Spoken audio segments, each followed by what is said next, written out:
Hi, this is Andrew at 20i, and today we'll be taking you on a tour of the staging tool available for WordPress-based packages.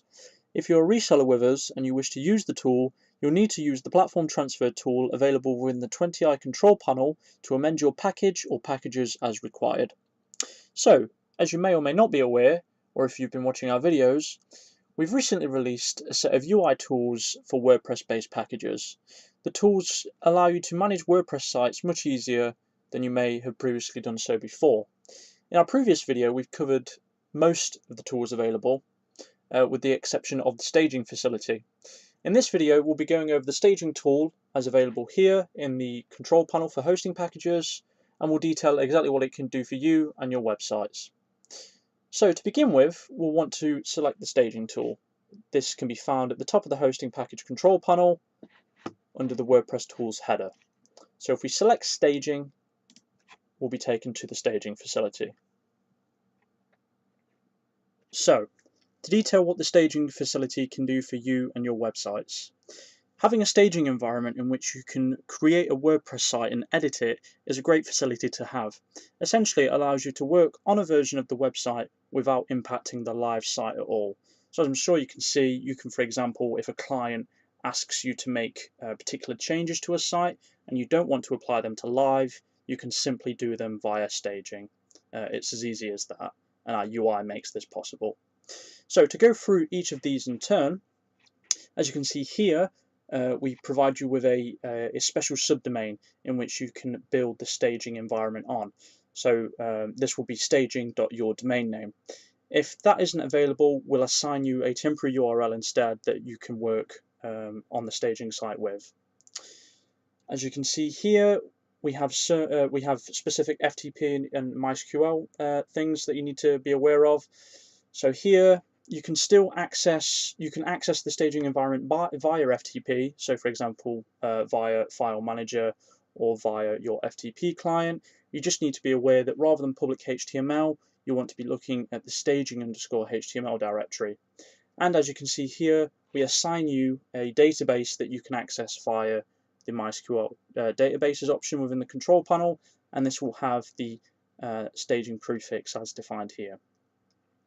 Another thing to note is that the staging environment will be slower than the actual live environment. This is simply because the requests for the staging facility aren't passing through our stat cache system, so you're not making any use of any cache there, which will result in slower requests. One benefit is that you won't see cached content, so you can just purge the you won't have to purge the cache as you would normally do so on live. So there is that. And again, as it just says here, with regards to the staging subdomain, if we detect that you have a staging subdomain in place, we will overwrite that to point to your new staging environment. So that's just something that you need to be aware of, and as are all of these that you need to be aware of with regard to the staging facility. So now that we've been through that and we're happy, we just select Create Staging Site. This will then create our staging facility, and from there we can commence. And as you can see here, it's saying preparing to clone your live site to staging. So this will take a few minutes, and we'll resume once this is finished.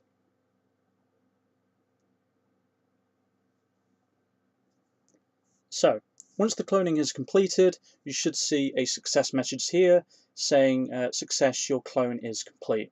So this is saying that the live version of the site has been copied to the staging environment, and that's now good to go with regard to fiddling with the staging version of the website. So just to show you with respect to File Manager and MySQL databases, if we go back to the hosting package control panel, we can see that the content is now available via File Manager, and as we can see here, it's available under the staging_HTML directory, and we can see our content there. So for example, if we open up wp-config, we can see that it's pointing to our staging database. And with respect to the database, if we just close File Manager and we go down to MySQL databases, again, we can see that the staging database is now in place, and if we select login,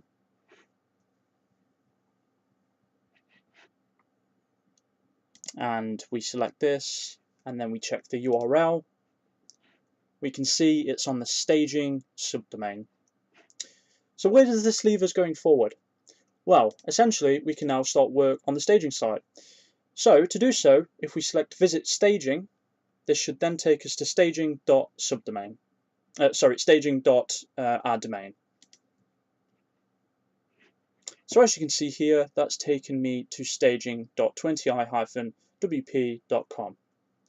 So if I now go to WP admin and then log in,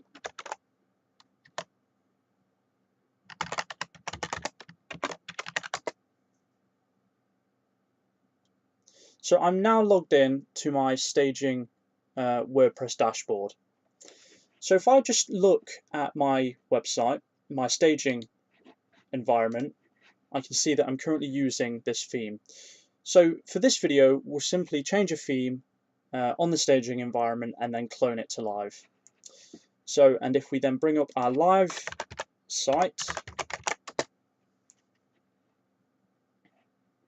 so this is the live version of our site. So on our staging version, I don't want to use this particular theme. So to do this, so in order to show you how this works, we'll go to Appearance and we'll go to Themes. So as you can see here, we have a number of themes, and let's say I want to use 2019, and we will then activate. So as we can see on the staging environment, we're now using the 2019 theme. On live, we're still using the old theme. So now that I've made this change, I want to replicate from staging to live. So in order to do this, as we can see here, we have a clone into live button here.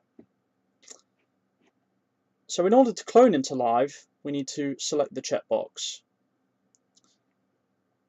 And going forward, we just need to select the button here. So we just want to make sure that we're absolutely fine, as this will overwrite any live data.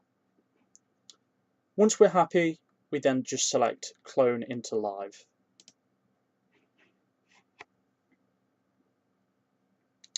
And as we can see here, it's preparing to clone staging to the live version of the site, and this can take a few moments. So we'll just allow this to do its thing, and we'll proceed from there. So once complete, you should then see a screen similar to the following. It should say that your clone has been completed. So if we remember, in this instance, I simply changed the theme on the staging environment so that it was using 2019.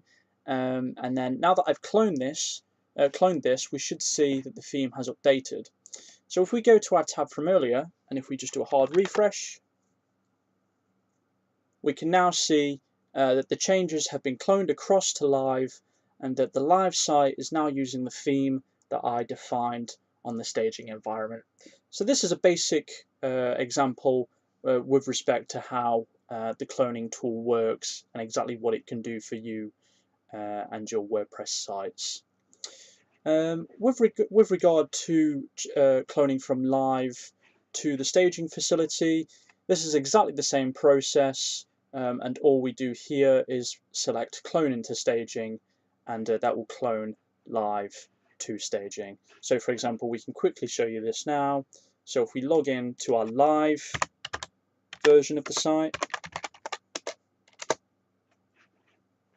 and we just log in,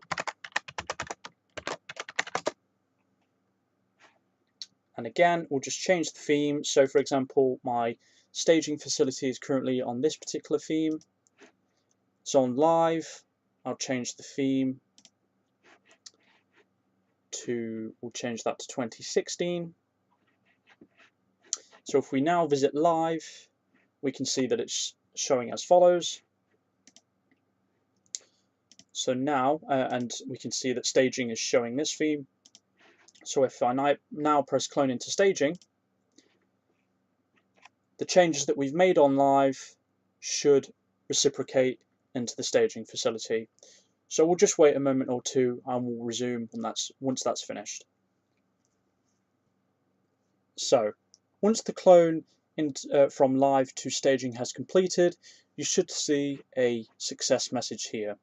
So again, if you remember, on the live version of the site, I changed the theme to 2016.